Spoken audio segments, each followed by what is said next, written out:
pujian dan penyembahan.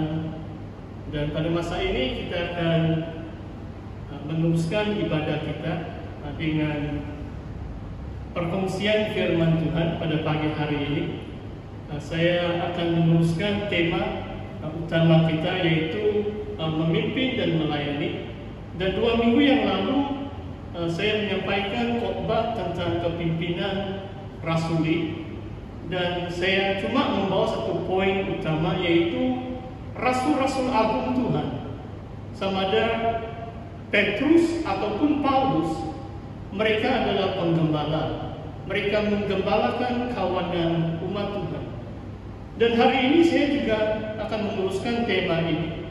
Bagaimana para rasul dan para nabi membangun gereja Tuhan. Sebenarnya firman Tuhan bukan asing bagi kita. Cuma dari masa ke semasa kita perlu diberi peringatan supaya kita tetap berpegang kepada kebenaran yang nyata, membangun gereja dengan firman. Saudara, saya mau meneruskan pembacaan kita dalam Efesus bab yang kedua. Saya cuma mengulangi beberapa ayat dalam bab yang kedua suratan Efesus dari ayat 19 sebagai dasar firman Tuhan kita hari ini. Demikianlah kamu bukan lagi orang asing dan pendatang, melainkan kawan sewarga dari orang-orang kudus dan anggota-anggota keluarga Allah, yang dibangun di atas dasar para rasul dan para nabi, dengan Kristus Yesus sebagai batu penjuru. Di dalam Dia tumbuh seluruh bangunan, rapi tersusun, menjadi bait Allah yang kudus di dalam Tuhan. Di dalam Dia kamu juga turut dibangunkan menjadi tempat kediaman Allah di dalam Roh. Saudara, kalau berdasarkan beberapa ayat dalam bab yang kedua suratan Efesus ini, apakah tujuan, apakah sasaran pelayanan rasul-rasul dan nabi-nabi? Ayat 19 mengatakan, ayat 20 mengatakan bahwa gereja Tuhan itu dibangun di atas dasar para rasul dan para nabi, dengan Kristus Yesus sebagai batu penjuru. Apakah sasaran, apakah matlamat pelayanan rasul-rasul dan nabi-nabi? Jawaban itu terdapat dalam ayat 21 dan 22. Dan saya mau kita lihat hanya dalam ayat 22, di mana Paulus mengatakan kamu orang bukan Yahudi, bangsa-bangsa dari orang bukan Yahudi dipersatukan dengan orang Yahudi yang percaya Yesus, turut dibangunkan menjadi tempat kediaman Allah. Saudara, maklama atau sasaran pelayanan rasuli atau kepimpinan rasuli adalah menyediakan suatu tempat kediaman bagi Allah melalui Roh. Saudara dan saya yang percaya Yesus, yang Tuhan panggil dari segala suku bangsa dan kaum, bila kita dibangunkan sebagai bait Allah yang kudus di dalam Tuhan Yesus, kita menjadi tempat kediaman Allah. Saudara, dalam kitab Mazmur, Raja Daud mengatakan seperti ini, bahwa dia katakan, aku tidak akan melelapkan mataku. Bahkan dia sanggup mengharungi banyak penderitaan. Kenapa, saudara? Supaya dia mendapatkan atau dia menjadikan suatu kediaman Allah. Dan kalau saudara tahu riwayat Daud, bukan dia terlalu bercita-cita jadi raja. 10 tahun dia diburu, dianiaya oleh Saulus, dan kemuncak daripada pemerintahan Daud adalah dia membawa tabut perjanjian itu yang berada di luar kota Yerusalem, dan dia membawa tabut perjanjian itu masuk ke dalam kota Yerusalem, di mana kemudian hari dibangunkan oleh Raja Salomo anak sebagai tempat kediaman Allah. Saudara, dalam konteks perjanjian baru, sekarang dari seluruh suku dan bangsa Tuhan memanggil umatnya supaya waktu kita berkumpul, waktu kita bersatu dalam Kristus, kita dibangunkan menjadi tempat kediaman Allah. Saudara, bagi saya pengertian rohani ini amat profound dalam bahasa Inggris. Maksudnya suatu pengertian yang luar biasa. Allah rindu berdiam di tengah-tengah kita. Allah rindu menjadikan kita umat manusia yang memiliki serba kekurangan, kelemahan tubuh jasmani dan sebagainya.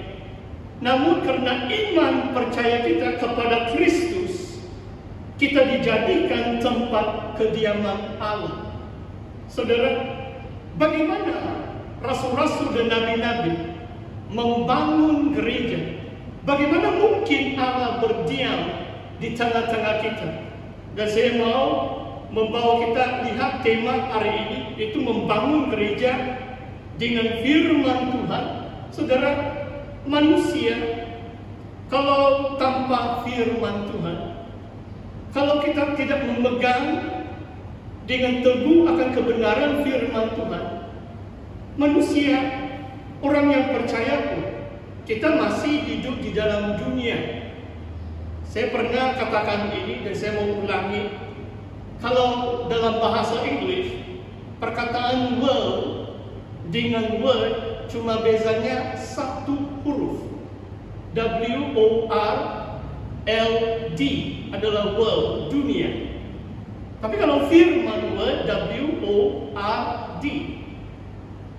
Dan saudara boleh pilih, sama ada saudara mau hidup menurut pola atau fahaman filsafat dunia, atau roh-roh dunia, worldly, atau menjadi orang duniawi, atau saudara boleh pilih untuk mematuhi atau mentaati firman atau word. Ini amat penting, saudara. Sebab kalau kita mau menjadi rumah Tuhan, baik Allah yang kudus, tempat kediaman Allah di dalam roh, kita harus hidup di dalam firman. Dan pelayanan rasuli adalah mereka mengajar firman Tuhan ini, supaya jemaat diajar, dididik dengan baik, dimuridkan, dan mereka mentaati kebenaran firman itu, sehingga Allah dapat berdiam di tengah-tengah kita. Saudara, saya mau membawa kita lihat beberapa firman Tuhan. Dalam Kisah Para Rasul, waktu 3.000 orang bertobat hari yang pertama, pada Pentakosta yang pertama, waktu Yesus mati dan bangkit dan naik ke surga, aktiviti pertama yang disebut, yang dilakukan oleh gereja Tuhan adalah mereka bertekun di dalam pengajaran rasul-rasul. They devote themselves to the teaching of the apostles. Kisah Rasul bab yang kedua, ayat 42. Itu aktiviti pertama dan yang utama. Mereka bertekun, saudara. Bagi saya sudah menjadi kebiasaan, kalau mungkin tidak tahu berapa ratus tahun, bahwa gereja Tuhan hanya berbakti sekali dalam seminggu, macam hari ini hari Ahad. Kadang-kadang saya harap kita akan mau buang budaya itu, bukan buang budaya beribadah pada hari Ahad, tetapi jangan pikir ibadah itu hanya sekali seminggu. Kalau kita lihat firman Tuhan, dalam Kisah Rasul pernah mengatakan daily, setiap hari mereka datang berkumpul untuk mendengar firman Tuhan. Dalam sejarah gereja, saudara boleh baca banyak buku-buku di luar di sana. Dalam 300 tahun pertama, mereka bukan hanya berbakti sekali, sebab kalau hanya sekali seminggu, tidak mungkin dapat mentaati firman Tuhan, mengatakan bertekun dalam pengajaran rasul-rasul. Kalau hanya mendengar firman Tuhan 1 jam seminggu, tidak mungkin kita dapat bertumbuh secara rohani. yang dikehendaki Tuhan. Saudara, saya ingat apa yang waktu saya sebagai pastor di SIB Biba di Ranau, ini sudah 5-6 tahun yang lalu. Dan waktu itu gereja SIB Biba sedang membangun gereja baru di tanah di kampung Biba. Sekarang gereja baru sudah mungkin 3-4 tahun sudah siap dibangunkan. Tapi waktu saya gembala, kontraktor pekerja sedang membangun gereja itu. Dan saya masih ingat satu perbualan saya dengan itu supervisor. Saya tidak tanya apa bangsa dia, cuma kulit dia macam hitam-hitam. Tidak tahu dia orang Bajau kah, Bugis kah, Filipin kah. Saya tidak begitu. Tapi saya dengar ceritanya. Sebab dia tahu saya pastor. Jadi tidak tahu tiba-tiba tanpa saya tanya dengan dia bilang, pastor, dia bilang, saya orang beragama juga, dan anak saya hantar ke sekolah agama setelah dia selesai sekolah pagi setiap petang 5 hari dalam 1 minggu. Setiap petang setelah sekolah kerajaan itu selesai, anak supervisor itu dia akan belajar kitab mereka, dia akan belajar agama mereka 5 kali dalam seminggu. Oh saudara, kalau saya dengar cerita, dan mungkin kalau dalam keadaan pandemik pun, baru saya tahu, dulu saya tidak tahu perkataan seperti mungkin saya pun lupa bagaimana mau sebut. Tapi di antara klaster yang pertama itu adalah di Petaling di Semenanjung, dan itu bersifat satu perkumpulan agama. Baru saya tahu beribu-ribu mereka begitu excited. Mereka ini macam penginjil atau mubalik. Dan kemudian ada satu klaster itu. Baru saya tahu. Saya ingat juga mengatakan bahwa di Semenanjung beribu ini sekolah pondok atau sekolah agama yang mendidik anak-anak muda. Tetapi dalam kekristenan kita, saudara, kadang-kadang saya sedih mengatakan ini, bahwa kerinduan kita belajar firman Tuhan saya tidak lihat. Kerinduan untuk kita bertumbuh dalam firman Tuhan tidak sama seperti orang lain. Sedangkan kita pikir Allah yang kita sembah adalah Allah yang hidup, Allah yang benar.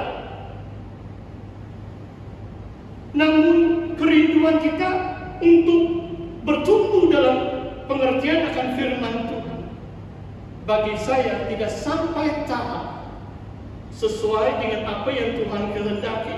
Saudara, saya mau mengajak kita lihat beberapa firman Tuhan dalam Kisah Para Rasul. Waktu gereja Tuhan mulai bertumbuh secara bilangan anggotanya, sudah 5.000, mungkin dalam bab 5 mengatakan sudah 5.000 jemaat di kota Yerusalem. Dan banyak keperluan waktu itu, termasuk ada janda-janda, ada anak yatim piatu, dan rasul-rasul ini terlalu sibuk sehingga mereka melantik deacon, pelayan, untuk melayani meja. Dan saya mau saudara baca bersama dengan saya dalam Kisah Para Rasul bab 6 ayat 2 sampai ayat yang keempat. Dalam ayat 2 bab 6 Kisah Rasul, bunyi firman Tuhan, kami tidak merasa puas karena kami melalaikan firman Allah untuk melayani meja. Perhatikan ini, saudara. Ada satu ketika waktu gereja sudah bertumbuh, 12 rasul dan bersama mungkin ada penetua juga. Tetapi maksudnya tenaga pekerja itu tidak mencukupi. Mereka terlalu sibuk sehingga terpaksa kalau kebajikan dan lain-lain, rasul-rasul terpaksa untuk melayani janda-janda. Itulah sebabnya mereka